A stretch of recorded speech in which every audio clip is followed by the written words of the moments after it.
but now we're fully aware of the dangerous effects of smoking. Well, social media is somewhere within 4 to 6 years of folks really wrapping their heads around it to be able to engage in. So now you're giving this awesome responsibility and this awesome burden to a young person who simply cannot manage a lot of what it is that they're doing generally in their everyday life. And now we're asking them to manage something that's going to stay with them for the rest of their life through what we call a digital footprint. Interesting. Now, Ray, let me ask you this. What is invasion of privacy to young people? And I know you can't put yourself in Tyler Clementi's shoes or in Darren Ravi's shoes, but when you talk about a dorm environment, when you talk about a situation like this, does this to you, knowing what you know about young people, seem like privacy was being invaded, or is this more standard ways in which people are doing things these days?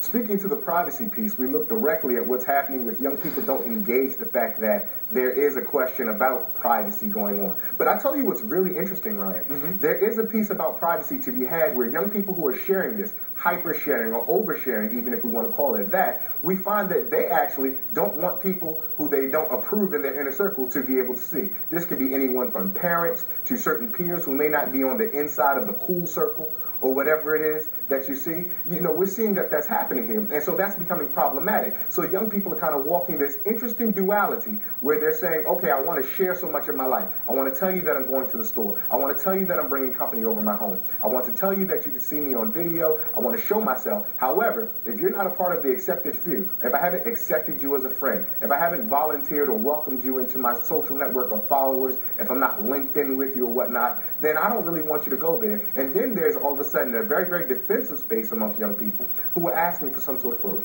Very interesting. So if you're not in that aspect of people they've selected, then it becomes invasion. But the people they've selected, it's okay in some ways. Now, I want to show you something, and take a look at your screen. You can see this. This is Tyler Clementi communicating with Hannah Yang, and then I'm going to ask you about it. This is a friend of his. On September 20th, Yang says, I would seriously feel violated. This is, by the way, after Clementi says to her, hey, I was viewed by my roommate while I was with someone. Clementi says, when I first read the tweets, because he saw these tweets that Darren Ravi was sending out, he felt violated. He definitely felt violated. But then when I remembered what actually happened, IDK, I don't know. Yang says, Clementi comes back and says, doesn't seem so bad, LOL, laugh out loud. Yang says, dude. Clementi says, ha ha ha. Yang says, not only did he peep, he told the entire world about it. Clementi says, yeah. Yang says, you okay with that? And then it continues a little bit later. Yang says, I'm not encouraging this. Clementi says, why not?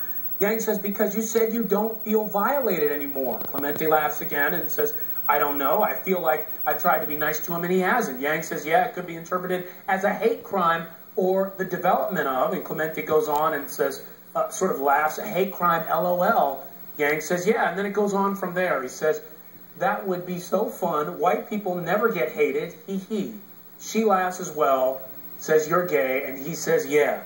Now, let me ask you, Ray, some people reading that may say, he didn't feel intimidated. He didn't feel hated against. However, how much can we read from people's IMs and tweets and texts about how they really feel? In other words, even though we see that, could he have still felt hated? Could he have still felt intimidated because of his sexual orientation?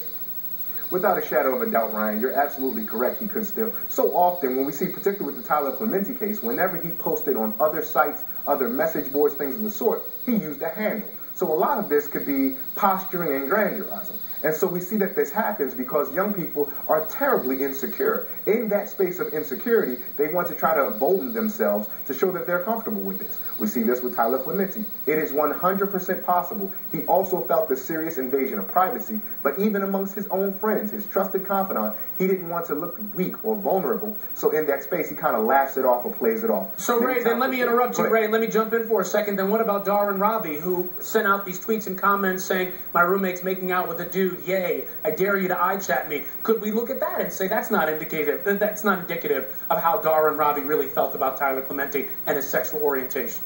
A lot of these expressions that young people make on social networking are, interestingly, just them posturing, a little bit of a peacock showing their feathers. it is wholly possible, and I'm not going to get into the legal aspect of this, but it is wholly possible that this is Ravi examining and expressing himself in ways that he thinks is appropriate or going to approve from social behavior. If we look at some of the writings that we found, particularly about the case in Ravi, he clearly is interested in social acceptability. And right now, though young people succumb to it at a much higher and greater rate, let's look around the United States as we see many people, even adults in the United States, behave and posture themselves for social acceptability.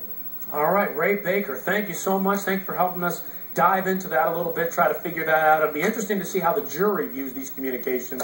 But Ray, we appreciate your time. Thanks. Thank you so much. Now, folks, the jury starts